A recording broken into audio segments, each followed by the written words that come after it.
ஜல்லா அதை மட்டும் எழுதி. காகம், மயில், குயில், புறா. புறா சொல்லு. யானை, சிங்கம், சொல்லுங்க.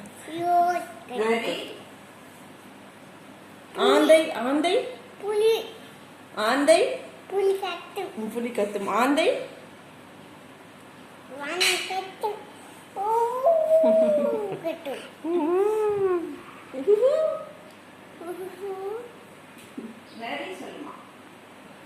நரி என்னம்மா பண்ணா? நாய் என்னம்மா பண்ணா? நாங்க நாய் என்ன பண்ணா? நாய் குரைக்கும். கோழி என்ன பண்ணா? கூவும். இன்னும் அதெல்லாம் சொல்லு. இதை மட்டும் சொல்லி கொடுத்த கஷ்டமா இருக்கு. எப்படி ஞாபகம் வச்சுன்னு சொல்லு.